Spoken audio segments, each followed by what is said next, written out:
Welcome back. This is Be Kind Connects, and I'm your host, Shabnam Islam. On today's show, we have Monica Chen, one of the most influential humans in the development of the brightest minds built to empower and build a just and sustainable food system. Now, Monica is the executive director of the New Roots Institute, formerly known as Factory Farming Awareness Coalition. Their mission is to empower people to end factory farming, and they do so through education, advocacy, and building community. Monica, I'm so happy to have you in the hot seat today. I'm really excited to be here as well. Thanks for the invitation. Now, before we dive into your work, your life's work, what I really want to get to know is you. I'd like for you to share your journey with our community of how you got to where you are at this point today. Oh my goodness. How far back do you want me to go? I mean, we can even I would like to know what if you had familial influences to bringing you to the way you think about our food systems. Yeah, well, the first story to tell is that I loved animals, and when I was 8 years old, I got a guinea pig. And I cared very deeply for this guinea pig. She was my friend. And my uncle kept on making fun of me that I had this guinea pig and was constantly reiterating that guinea pigs are animals that are eaten, that they are food. And there were just all these allusions to, we're going to be eating your guinea pig. So that's how I sort of started to understand that people have different relationships with animals, and there's certain dynamics in place. And of course, I didn't have the language for things like masculinity and cultural references and all that kind of stuff when I was 8, but I learned about it. And then when I was in high school and in college, I just started to learn more. I got to meet my first vegetarian when I was 12. I met my first vegan when I was 18, and I met my first animal rights activist when I was 19. So that really propelled me on this journey. And so when you had, oh my God, your uncle, how rude. But did that spark you at that time to at least go vegetarian or vegan, or is that something you shifted to I after didn't know that college? you could be vegetarian. Literally meeting my first vegetarian helped me understand, oh, this is an option. So that's why I know it's so important to live your life and be an example for other people. It just introduces the idea. Absolutely. So what does compassion mean to you? I've thought about this so much because compassion used to be one of our DNA values, and I realized it was just so vague. And it was very much, I listened to a lot of Colleen Patrick Goudreau in my formative 20s, and it helped me to understand that it was a little bit beyond empathy in terms of I feel, something for you, I empathize, but compassion was also about the action of doing something. But compassion is interesting because you talk about it being one of the central tenets or values of New Roots Institute. But how really have they centered their mission and values, or basically their ethos, around this concept? I think that it's first of all really important to understand, and this relates to my journey in being an animal rights activist, is I don't only identify as an animal rights activist. And if you look at what I did after college, which was working as a third grade teacher on the Navajo reservation, where I saw the impacts of colonization and little third graders that I was, teaching having to drink cow's milk, even though they were all lactose intolerant, from my work in environmental education, working in prisons, working with LGBTQ youth, working in suicide prevention. I've always had this understanding that's been constantly reinforced in my career that there are a lot of different perspectives, there are a lot of systems, there are a lot of species that are struggling, and that there's that interconnection. And at New Roots Institute, it's very important to us that we understand how all these systems are interrelated, how we are all connected. Now, I love that you say this because it really resonates with me in the fact that we live in such a capitalistic society that New Roots Institute, and even your ethos, is more about this people over profits business model. Now, do you think that there is a way to establish institutional change to get companies and organizations to really think the way that we think? Well, one of the really important questions that occurs in our lessons, and I think it's really important to note that our lessons are not just a simple presentation of facts. That's not how children learn. That's not how people learn generally. It's really Socratic style seminars where we're pushing the thinking. And one of the questions after you've learned about all these different impacts and we're processing it all together, we ask, why do people eat what they eat? And there's so many things that impact what people eat. Yes, it's like price and taste and convenience and culture and the messaging, and like there's so many things that influence what we are eating. And so when I'm looking at a high school or a college and we're working with students who are trying to change the menus, we recognize that there is an element of culture shift that is needed for us to, as a society, move away from eating animals. Like, yes, it absolutely does matter that there be those options available, and we need to create that. And also, people need to be aware that this is happening and be making choices, and that does require culture shift over time. And I love that you talk about that because a big part of the New Roots Institute is an educational component. Obviously, that's what it's grounded in. And so the whole goal is to develop future minds to being leaders in this space of somehow creating a just and sustainable food system. And that means their careers across the board. We're talking about advocacy, we're talking about lobbying, litigation, STEM, education, the opportunities are endless. And so Mhm. how do you go about gearing these ideologies of this is what we need to do, this is what's just, with the guarantee that there is room for employment somewhere, because money makes the world go round. How do you guys do that? Yes, that's a really good question because I think that a lot of folks that I talk to within the vegan or animal advocacy movement assume that we are preparing students to solely work in the nonprofit space, to work at an animal rights organization, work at a sanctuary, work at, I don't know, the Good Food Institute, or like solely in the alternative protein sector. It's just like those are the options that seem to most clearly impact animals.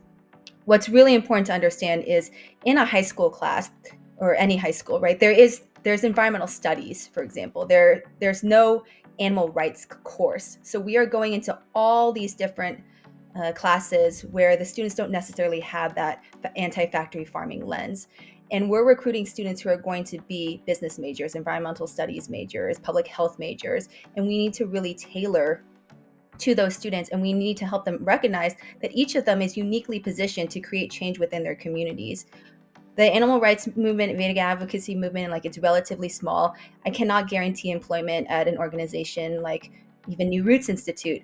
We can make sure that these students, as they go on and work at the NRDC, as they go on and work for senators or other politicians, that they have this lens of anti-factory farming and it's connected to their work. And having those people on the inside is really critical.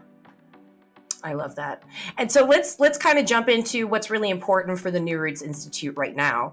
There has been a shift from the brand name from FFAC to New Roots. Can you tell us what was really behind that, and what's exciting about this change?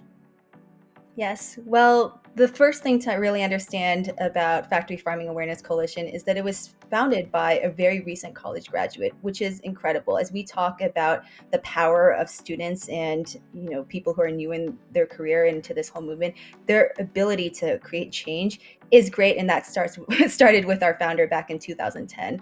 Wow. And her name is Katie Cantrell. She's currently working with Greener by Default, which is another phenomenal organization working on vegan defaults at LinkedIn, at New York City public hospitals, also working with our students on their default campaigns within their universities and high schools.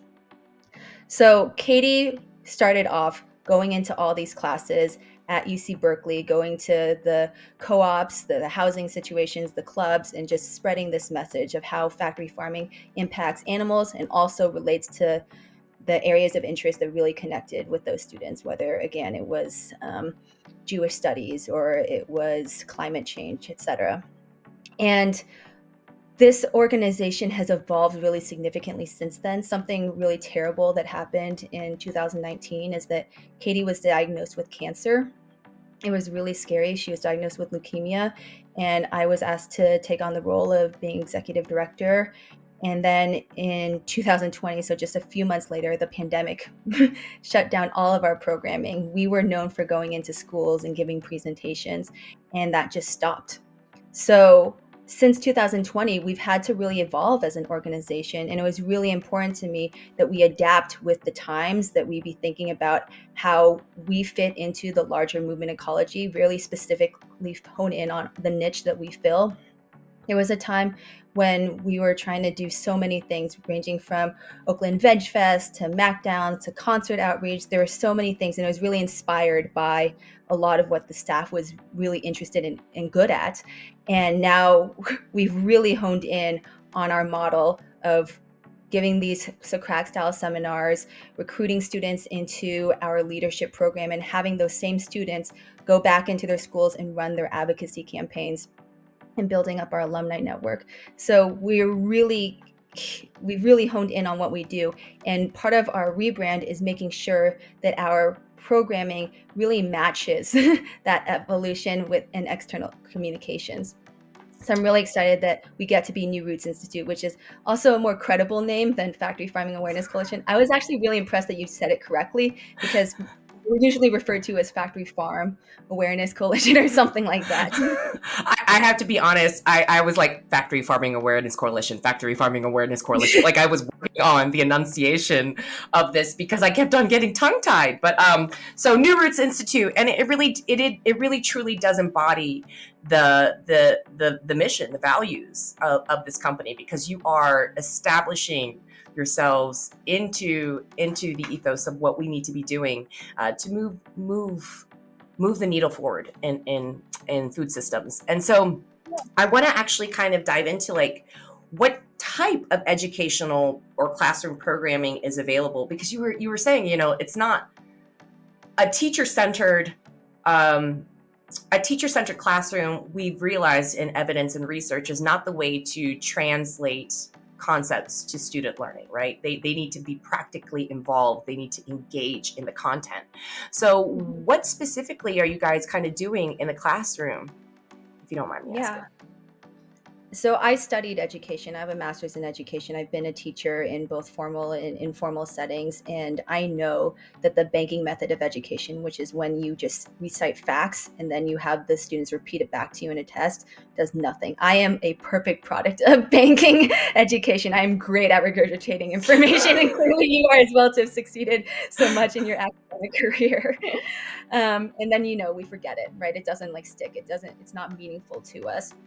So when we get invited into a classroom, we are really thoughtful about the audience. I would never teach a ninth grade health class in, Richmond, California, the same way that I would teach, a master's level business class at San Jose State. It's just a completely demographic. It's different age groups. There's different things that they're thinking about. So in a business class, right, we're talking about horizontal and vertical integration. We're talking about scale. We're talking about capitalism, probably, right? And in a health class, we're making really specific connections to what those students care about, whether it's diabetes or cardiovascular disease, or honestly acne at the high school level. Right. Really thinking about, what foods they have access to. We want to make it specific to them. I don't want to make any generalities and just assume that because you are a student in a low income area that like you're just eating McDonald's, right? We need to look at the maps. We need to ask the students, where are you shopping? What is available? How far away is it from your house?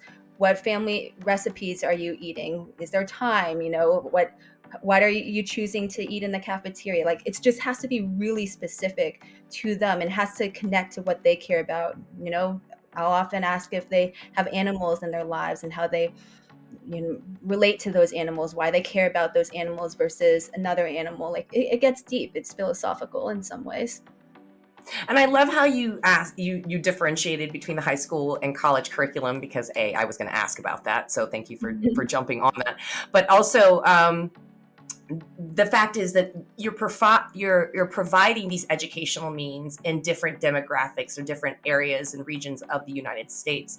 And it seems like New Roots really does their due diligence in understanding the communities in which they are going to go make these impacts in, right? Like, and it sounds like in a very non-judgmental way.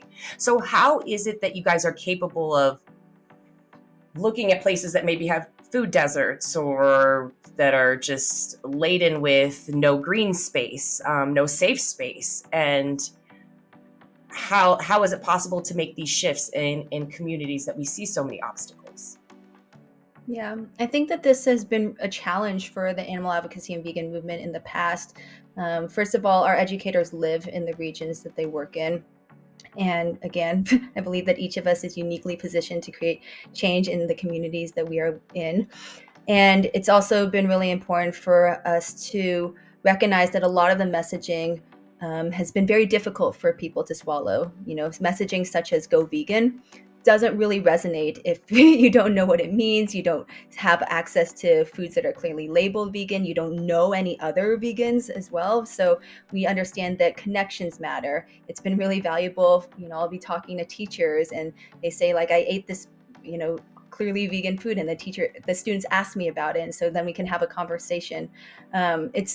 It's really the messaging that's very key in all of this, and really pushing students to come to their own conclusions. It's one thing for me to say it and lay it all out. It's another thing for a fellow student, or for you yourself as a student, to really understand the power that you have.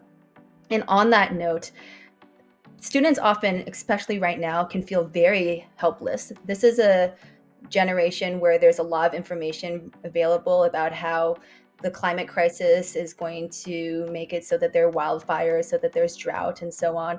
And so it's been really important for our students to recognize that it's not only just about and this is the way that I think the animal and vegan advocates have phrased it in the past, like the animals that you're saving. It's not just that, right? It's the impact that it has on the health for you. It's the impact that it has on those communities. I mean, everybody is against factory farming. The person who lives down the street from a factory farm hates factory farms because of the smell, right? Like, there's a lot of alignment on, we don't want factory farms, and I want to connect to those people, even if it's not coming from like the strictly like vegan lens that we're thinking about. And we talk about how if you are choosing to eat that vegan Impossible Whopper, that sends a message to your friends when you're all out together. And we push this line of thought. Imagine if several of your friends ordered the vegan Impossible Whopper, like, what impact would that have? And conversely, if all of your friends ordered the vegan Impossible Whopper, if you're truly honest with yourself, how comfortable do you feel ordering the meat burger? So it's really about empowering students to think about the impacts that they have on others as well. That this is a social influence kind of generation, and that language has really been working. So it's empowering. I love that. Now, how can people get more involved with the New Roots Institute? Are there opportunities for educators as well as for students? We have a lot of resources available for educators. It's not just about the in-person lessons. We can do some virtually. There's a lot that's available on our YouTube page. We've created a lot of content over the years. We have curriculum that we do pre and post in-person visit. For those of you who have connections to high school and college students, please do encourage them to apply for for our leadership program. Our leadership program is a year-long fellowship with different phases where they're learning about the impacts of factory farming and working on projects. If you work for or are familiar with an organization that you think could be a really good project partner for us, that's a really cool conversation that we could be having. And if you know teachers, if you live in a community where there are schools, please tell them about New Roots Institute and help us make those connections. It's one thing for us to send cold emails to teachers, and it's quite another for somebody to make a recommendation and an introduction. Amazing. Amazing. So, all of you watching, make sure that if you want to create a more just and sustainable food system, you have the capacity to do so with just a simple email or phone call. So, Mhm. there you go. So, as someone who has done so much, Monica, to develop leaders in this advocacy space, who would you say, probably aside from Katie, has had the greatest impact on you over the years? Oh my gosh, so many people, and people that we don't even think about, right? There are so many folks that I see heralded, for years, having written books and everything. Um, I'd say that going back to my history, meeting that 12-year-old vegetarian, she really impacted my life in sharing that this lifestyle was possible.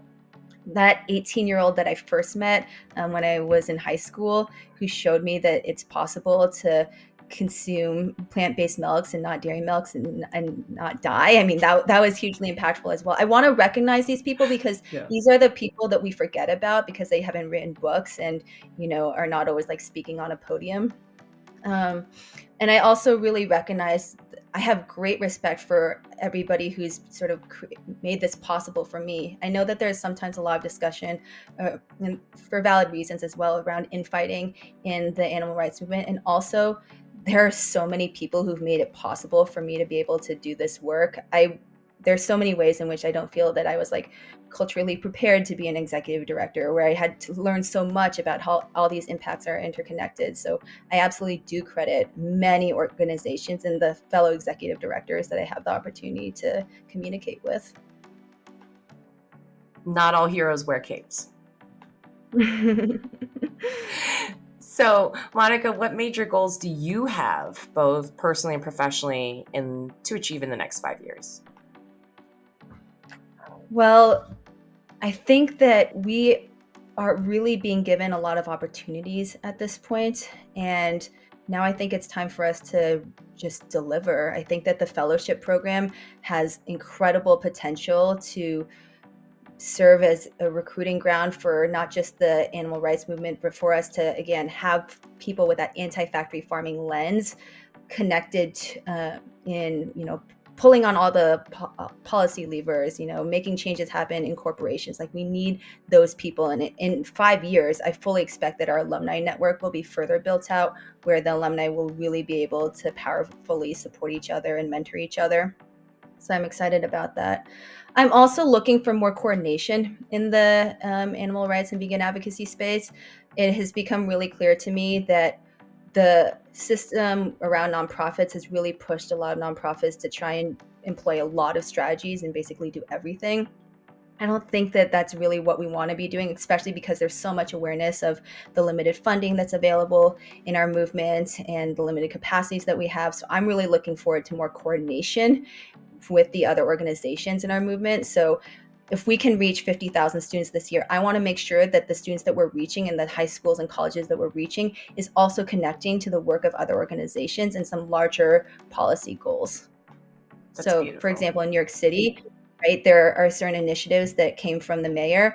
It's very clear that you need to also be integrating that work with student education. And so there's a lot of like conversation around partnerships and making sure that we can support each other. And again, just be really good at what we do as opposed to trying to do everything ourselves and taking credit for a whole thing. Right. And for those of you that don't know, New Roots Institute has had a really strong footing in the AVA Summit, right? And this is where I got a chance to really actually connect with you this year in Los Angeles at the AVA Summit. It was wonderful, and we just really saw the intersectionality of what it means to be part of animal advocacy, right? So many different areas of food systems or activism that we saw come together to hopefully provide a solution for the same purpose, right? Hopefully taking animals out of our food system. So what I wanted to ask you is, with technology really coming to the forefront of vegan innovation, and we're seeing this in food science particularly, what is your perspective on cell-based meat as a solution for, climate and the animal rights issue? It's so interesting that you're asking me this question today, because I just read Jacob Peacock's Rethink Priorities paper yesterday. So I'm really thinking a lot about how we've made assumptions that if the food is tasty and if the food is at a cost that is equal to that of the animal-based product, then people will automatically purchase it. And that may be true, but also Jacob Peacock says that it's likely false to just assume that the hypothesis is 100% accurate. It's really clear to me that we need to educate as well, that there has to be and there also has to be that social influence. And that's what I'm really excited about bringing into this space. That's kind of didn't answer my question, but I'm like, so are you a Sorry. fan of it? Are you a proponent Sorry. of this? Yeah, so when it comes to plant-based meats, cultivated meats, etc., I see them as something that's going to help for sure. I also just don't think it's the only solution. And I think that Miyoko does do a really good job of articulating how, when Steve Jobs created the iPhone, he wasn't trying to like exactly replicate a the cell phones that existed at the time. It was something new.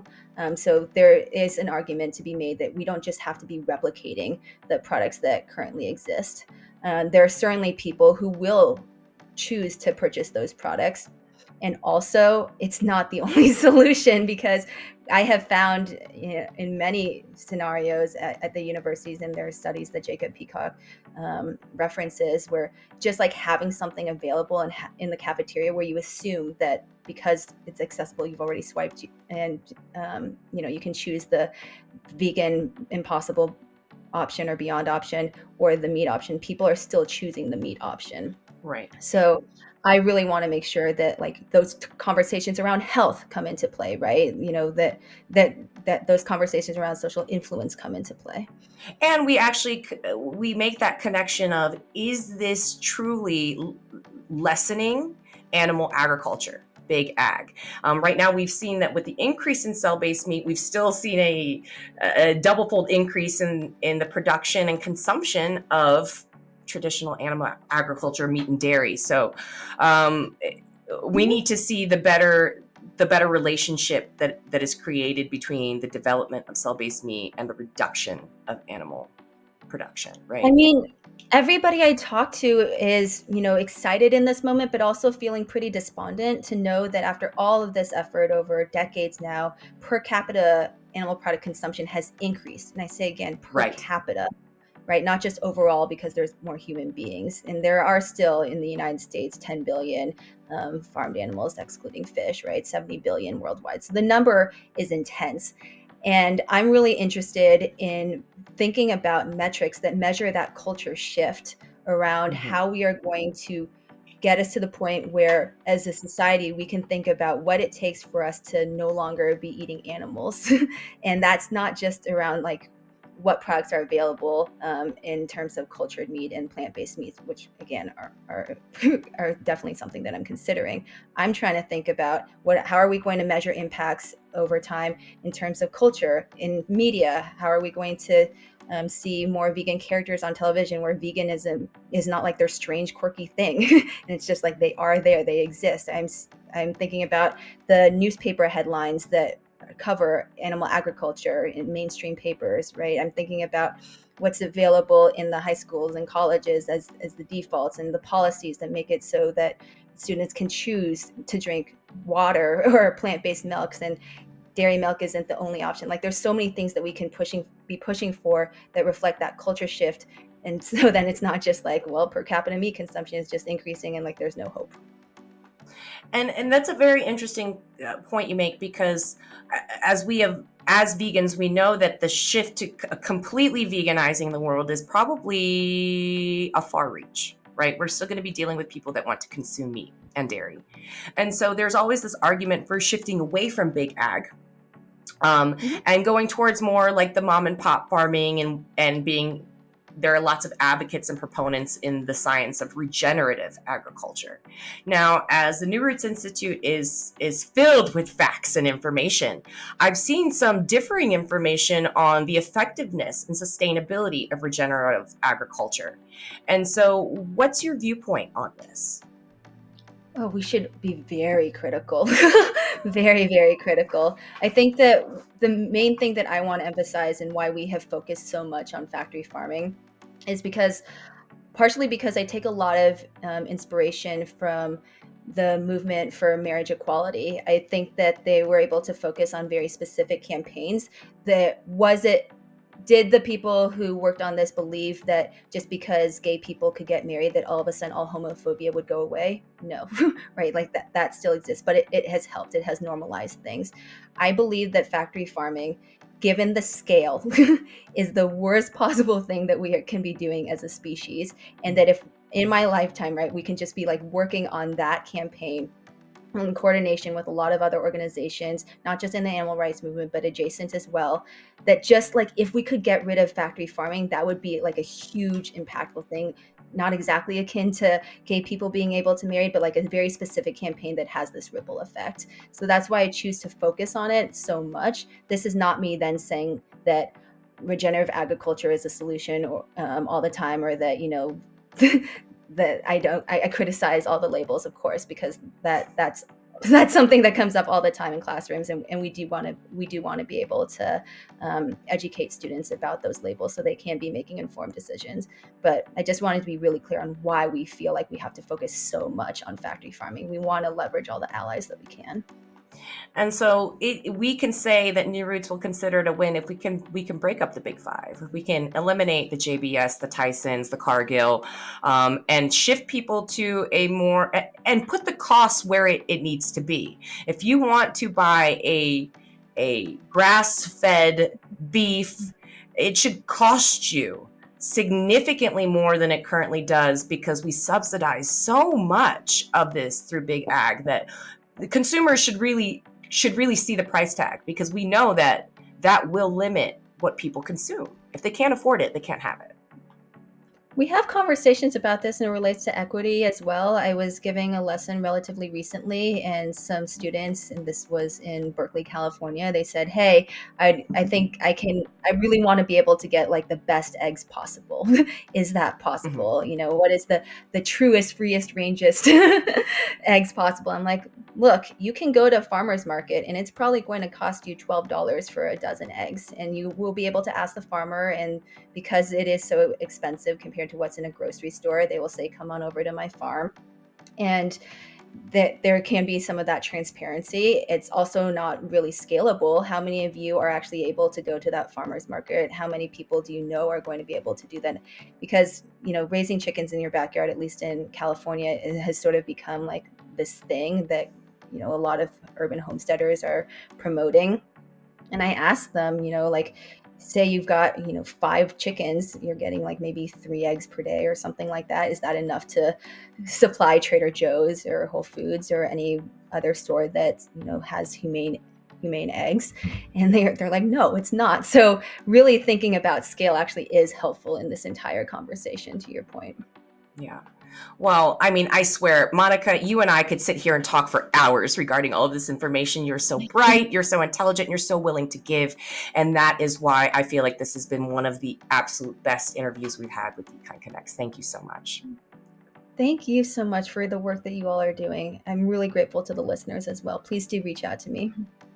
And that wraps up this edition of Econ Connects with the Queen of Compassion, Monica Chen. To learn more about the New Roots Institute, please go to www.newrootsinstitute.org. And thank you again for tuning into Be Kind Connects and for your continued support of the veg economy. We'll see you next time.